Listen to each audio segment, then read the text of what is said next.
When I was a sophomore in high school, I got a D plus in algebra, and I worked for that D plus, my God. And now they just give it away.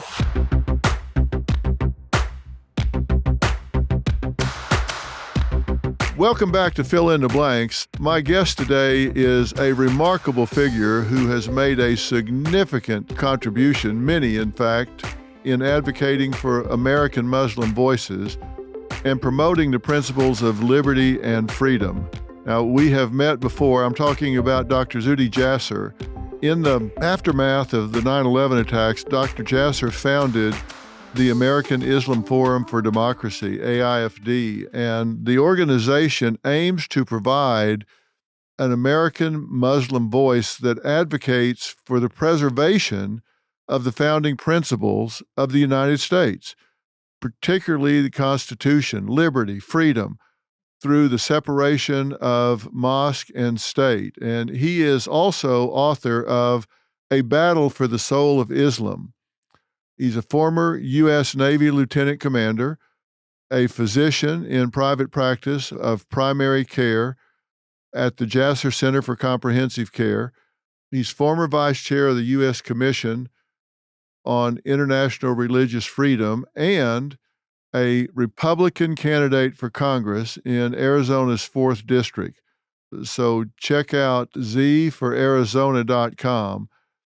We're taking a deep dive into his work that continues to inspire and challenge really conventional narratives. As I say, I've had him on the show before and was so impressed that I've been stalking him to get him here so I could have a more fulsome and in-depth conversation because we didn't have near enough time on the show. So, Doctor, welcome back. It's great to be with you, Dr. Phil, and also a longtime fan. And thank you for all that you've done for our country and your clarity and leadership. So thank you. Well, I appreciate your saying that. So you're in the middle of a campaign right now. When do the ballots go out? Yeah, the ballots go out July 3rd, and the primary day is July 30th. And I don't think there's ever been a time in which there's been a clearer choice, not only in our primary, as the previous candidates ran before, but this district is now a swing district. Greg Stanton has been a rubber stamp for the Biden administration, and that rubber stamp includes horrific economic policies, a hemorrhaging border, an immigration policy that is destroying our country, the inflationary economy. Just families have had it with the crime, the fentanyl, the intervention in their choices for schools, and so many things that you've talked about so much on your program, foreign policy. And, it's sort of been a culmination of my work to run for Congress. A lot of my vetting that I've had nationally, encountering the radical Islamists and standing up for medical freedom, for patients' choice during the pandemic, one of the few docs nationally that really took on the medical establishment. So it became really natural for me to put my hat in the ring and feel that I could leave a legacy that our country has been missing so far in the very radicalized politics of the far left. Well, it certainly has. How's the campaign going so far? Oh, it is amazing. The support has just been amazing and the grassroots. We have made a lot of headway in the debates that we've had. People have seen a clear choice of someone who's been a lifetime conservative, but also I can tell you in my practice, I have been a primary care doc for so many thousands of families here in the district, and families come away. I've got supporters from all types of political spectrums, from the left to the right, that say, listen, we want somebody we can trust, somebody that not only talks the talk, but walks the walk. So, I think that I can bring, and this is seen in my endorsements. We've been endorsed from Charlie Kirk and Brandon Tatum all the way to Senator Kyle, Governor Brewer, Hugh Hewitt, Glenn Beck, and so many of your colleagues that have been endorsing my campaign nationally and locally, with Sal DeCiccio and other state leaders that have clearly said, I can be part of that bridge, not only across the partisan divide, but also within a community that I've learned from my parents, that America first is a principle why they came here, but also that the traditional conservative mindset carries the values of what Americans believe in. I understand the difference between the left and the right here, and I understand both sides wanting to push their agenda, but we're all Americans, and when we're getting attacked from the outside, when we've got people that are coming in and literally attacking our country on American soil, like with 9/11, they're trying to undermine our young people. The ideology that they're pushing is so clearly anti-American, anti-Semitic, anti-American. What's happened to our leadership that we don't recognize that we are under ideological attack? We were under physical attack at 9/11. We're under ideological attack now. You would think that when this becomes so blatant that people would say, hey, this is a good time to recognize we're all Americans. How are they subverting this so much? It's very simple, actually, Dr. Phil. And I've talked about this to our Muslim kids that, when we try and so often, it's whether you're working against drug use or whether you're working against terrorism and violence and gangs, you can't just tell them, well, that's bad, don't do it. They have to have something to fill that void in their heart. So the reason I was never radicalized was because the only thing I would ever die for is America. That's why I joined the Navy. That's why I served 11 years as a naval officer. And I continued to head towards the fire, where after 9/11, we formed our foundation because I felt that I had God-given blessings from living in this country, that my parents escaped a military dictatorship and came here and taught me that I could practice my version, my interpretation of Islam more freely here than in any Muslim majority country. So with that narrative, it was a sense that the only thing that gave me freedom was my constitution and my government and the people of this country that protected those rights. So what happens with all of these institutions is that they're not teaching what's good about America. They're not giving their students, our youth, a purpose in which it can fill the void of anti-Americanism and all of the hate, because that void gets filled with just a sense of entitlement, a victimization, and the left feeds on identity politics. So whether it's the UN and Iran and China, or at Congress with Ilhan Omar, Rashida Tlaib, and AOC, they share a common animus for this country, even though they're supposedly representing our constituents here. And that's the problem, is that we need to reawaken and renew. That's why my campaign is about renewing America's promise, about calling for leadership within our families, the erosion of the family, the parental leadership that has been stolen by government through DEI programs, through critical race theory, that's just destroying the foundations of Western success. Well, I guess the campuses and the faculties have just been hijacked by so many left-leaning liberal professors that they're in this bubble and they're pushing this ideology. It's so offensive to me that they might be doing a course on, art history or kinesiology, for God's sakes, but they're actually taking a captive audience and pushing their political agenda. And that's not what they were there for. It's not what they were hired for. If I had a child sent to that university and we were paying the tuition and all of that, and they were pushing this kind of political agenda on my student, I would not be happy about it. That's not what they went there for. That's not what they were there to get pushed. And Dr. Phil, we got here because America was a meritocracy.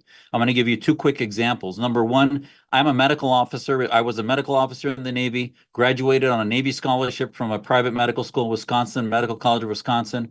And I learned that you get rewarded if you are the best in your rounding ship, in your medical science, in the art, and in the bedside care. We just saw a study out of UCLA that showed that doctors graduating today have some of the worst competencies they've had in 2 generations. And that study should just frighten everybody, because this is what happens on the heels of DEI. It's no longer about meritocracy. It becomes about mediocrity and really just checking off boxes. Even our Supreme Court said that affirmative action was unconstitutional and un-American. The second is I serve on a board of an organization that looks at what's happening in our military academies. And STARS, as it's called, looks at the officer ranks and what they're being taught. Our own military academies now are recruiting in the wrong areas. They're no longer getting our best and brightest. And I learned as the son of immigrants, Dr. Phil, and this is why I'm running, that my grandfather taught me the special sauce in America is our military, that ultimately they take orders from a civilian government, and it is the most honorable thing in America to serve in our military. The militaries in the Middle East are the most corrupt mafioso type organizations that are kleptocratic, that are truly the deep state.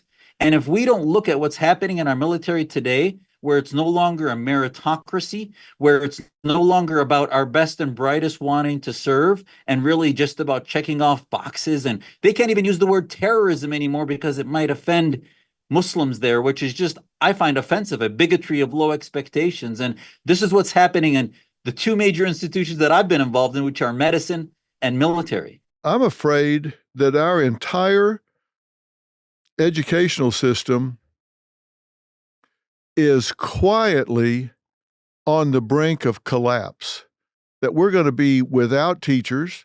We're going to have classrooms that are dark, or we're going to have to double up. And instead of having 25 or 30 kids in a class, we're going to wind up having to have 50 or 60 or 70 kids in a class because we don't have enough teachers to get in there and do the one-on-one mentoring of these students and teaching these students. I know now that nationally, over 30% of fifth graders can't read a fundamental sentence, close to 30% of eighth graders can't, and 19% of high school graduates can't read the prescription labels when they go pick something up at the pharmacy. That seems to me to be near on to impossible, but yet it's true. What are we going to do to overhaul this education system, and what are we going to do with these students that have such a gap created by the mismanagement of COVID? I don't see any plan to close that gap that's equal to the gap. Well, I think this is another reason. One of the reasons I'm running is that ultimately, as I talk to families, they're equally, just as everything you just so eloquently went through, is that families are horrified at what's going to happen to their kids and their kids in the educational system. And, you know, the left, as you heard in Biden's State of the Union, he was basically trying to, again, buy votes by saying that he would just throw more grants towards states and that somehow would help teacher salaries, when actually it becomes a power grab, that ultimately when they pay for the salary, then they can after that invoke NEA. The one of the biggest impediments to education is this union of teachers that, you know, ultimately, while each of us have loved the teachers that got me and you and all of us to the educational level we're at, as a group, the unions, it's what kept my kids home in COVID, during COVID, for no reason whatsoever. There was not a single medical reason to keep our kids home. None. And yet the teachers somehow forced them to stay home for 2 years. I get it, maybe for 4 weeks until we knew what was going on. But 2 years when none of them were getting admitted, none of them were actually even getting COVID. It made no sense. And actually, my oldest now just graduated from college. He graduated with his master's in AI. And I can tell you, he missed his high school graduation and then ultimately his college graduation. Half of it was online, and it was really a horrible experience for him. And it's going to take him years to recover some of that lost engagement and true critical thinking that's brought through the classroom environment. And, you know, the bottom line is we need, and Arizona has led this, it's about school choice, that if you increase competition in education, you will then raise the bar so that students are vying for the best schools and create an environment of meritocracy, not only for the students, but for the schools themselves also. And this is how, what I can do as a federal official, as a federal representative, is to begin to cut off some of the entanglements that the federal government controls in these things and prevents the growth necessary, and to begin to punish some of the woke ideologies, the ideological enforcement of DEI programs, et cetera, that now are being funded to the tunes of tens of millions in each school that can quickly overnight be fixed. The gender studies programs, the wasting of so much school time on transgenderism and other cultural phenomena that are intentionally done to gaslight our students away from the priorities of STEM education and other things. And again, bringing it back to the parental vetting of curriculum. This is why right now, Dr. Phil, I'm seeing in local as we canvass neighborhoods, the school boards are some of the most contentious, elections happening, because especially in the conservative side, right of center, they're saying, you know what, we want to take back control of our localities and our culture and who we are as Americans and as Arizonans. And they're doing that through school board elections. And that's really what has to happen. Our members of Congress should not forget what it is to be an activist, the issues that matter to prevent the weaponization of Congress and the government. And ultimately, as we see, President Trump now is able to put those policies into place, but he needs a larger majority. And I'm in a swing district. And if I win my primary, I can then be the candidate that can defeat Stanton. So go to z4az.com. Help me win my primary so I can defeat Stanton and widen that margin so that we're not living on a razor thin edge of 1 or 2 members, but rather 20, 30 members of a Republican majority, so that we can enact Trump's agenda, conservative agenda, as I've been proven to be a conservative since I was writing my column in high school called On the Right Track. So Congress is not a place for on-the-job training for people that just recently decided. My main opponent just decided to be a Republican a year before he ran in 22. So that's not the place for OJT, on-the-job training. So I can bring change. Go to Z4AZ, support us, call your friends to volunteer for our campaign here in Tempe, Mesa, and across the county. Thank you. Thank you, Dr. Phil. Well, let me say this. I've had Dr. Jasser on the show, as I said before, when we were talking about campus chaos and all this anti-Semitic, pro-Palestinian nonsense going on campus. And when we do a show, we decide what we're going to do it on. We outline what we're going to talk about, and then we look for the top experts that we think have the most relevant information about what we talk about, and then we do extensive pre-interviews with them. If they've written books, we read them. I read them. We go into a deep dive before we put somebody on the show. We don't just book whoever's handy. I mean, I've been on the air for over 2 decades, so I have the ability to really pick and choose who I want to have on the platform. I'm very blessed in that regard. I have what I call a brain room. It's a group of researchers, former college professors that have hired away from top universities. And if we have a guest that we're looking at, like Dr. Jasser, we fact check everything that they say, everything that they've written about a particular subject. And we did that with Dr. Jasser, just like we do with all of our other guests. I invite you to do this. You've heard everything we've talked about today, and you've heard Dr. Jasser make some statements. You've heard him refer to things in his book. You've heard him talk about things about the border, about the government, about education, etc. I invite you to fact check everything that he has said here today. I invite you to fact check both of us, but primarily him. You know me. Fact check him. I defy you to find something that he's just throwing around. You're going to find that's not what he does. He knows what he says, and he says what he knows. He stays in his lane, and he talks about the things that matter to the people who care. And I think when you do that, you're going to find out that this is a guy that does his homework and speaks the truth. His book is The Battle for the Soul of Islam. He talks about a lot of facts in there. It's an American Muslim's patriot's fight to save his faith. I think when you get in there, you could do the same thing. Fact check everything that he's saying. You're going to find out somebody that speaks the truth.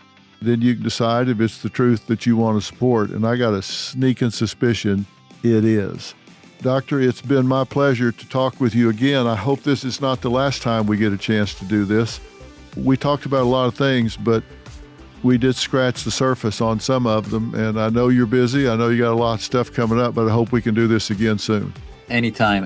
You name it, I'm there. You're the best. I appreciate it, Dr. Phil. You've got a home here at Merritt Street, I guarantee you. We'll talk to you again, sir. God bless you. All right. Best of luck. Bless you. Thank Talk you. soon.